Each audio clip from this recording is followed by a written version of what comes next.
Vous savez qu'1 milliard de personnes dans le monde souffrent d'apnée du sommeil? Oui, 1 milliard. En France, cela concerne 4% de la population, soit environ 2,68 millions de personnes. Et le pire, beaucoup ne savent même pas qu'ils en sont atteints. Pourquoi? Parce que ce trouble, aussi silencieux qu'invisible, est souvent mal compris et sous-diagnostiqué. Pourtant, ses conséquences peuvent être sérieuses. Alors, qu'est-ce que l'apnée du sommeil? Et pourquoi est-il si important d'en parler?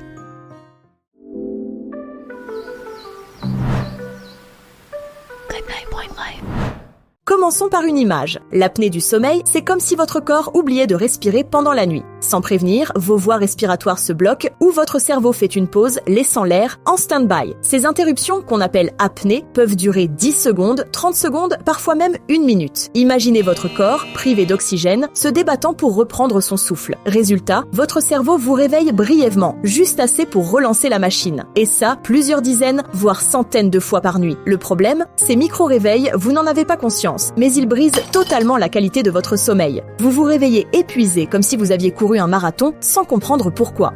Et ce n'est pas réservé aux adultes. L'apnée du sommeil touche aussi les enfants et même les nourrissons.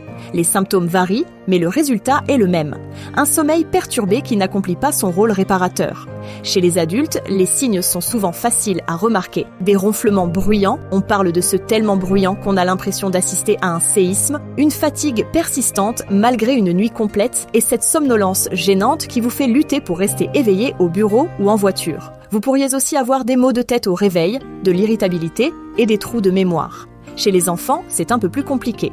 Un sommeil agité, des positions bizarres pour dormir, comme la tête en arrière pour mieux respirer. Ou encore une hyperactivité qui fait penser à un TDAH. Et pour les nourrissons, les signes peuvent être encore plus inquiétants. Des pauses respiratoires visibles, une respiration sifflante ou rauque, ou même un teint bleuté par manque d'oxygène. Vous voyez le tableau? L'apnée du sommeil n'est pas à prendre à la légère. Bon, on a compris les symptômes, mais concrètement, ça fait quoi?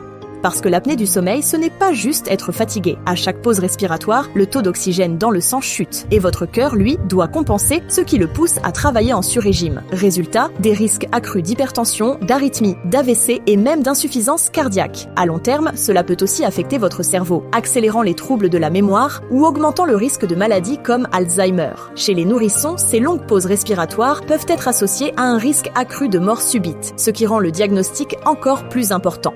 Alors, que faire si vous pensez être concerné? Bon, déjà, sachez qu'il existe des solutions. La première étape, c'est de consulter un médecin. Il peut prescrire un test à domicile ou un examen en laboratoire. Dans les deux cas, vous serez branché à des machines toute la nuit. Le test réalisé chez soi est appelé polygraphie ventilatoire, tandis qu'en laboratoire, c'est une polysomnographie. Ces deux examens offrent un diagnostic précis et fiable. Ensuite, tout dépend de la gravité. Pour certains, de simples ajustements de mode de vie peuvent suffire, dormir sur le côté, perdre un peu de poids, éviter l'alcool avant de se coucher. Mais pour d'autres, des dispositifs comme la pression positive continue, une machine qui envoie un flux d'air constant pour garder vos voies respiratoires ouvertes ou une orthèse mandibulaire qui repositionne votre mâchoire peuvent être nécessaires. Et chez les enfants ou les nourrissons, des interventions comme l'ablation des amygdales ou un suivi spécifique peuvent faire toute la différence. Ce qu'il faut retenir, c'est que l'apnée du sommeil n'est pas une fatalité. Avec un bon diagnostic et les bons outils, il est tout à fait possible de retrouver des nuits paisibles et des journées pleines d'énergie. Alors, si vous ou un proche présentez des signes qui ressemblent à ce qu'on vient de décrire, ne les ignorez pas. Et surtout, prenez soin de votre sommeil, car mieux dormir, c'est mieux vivre.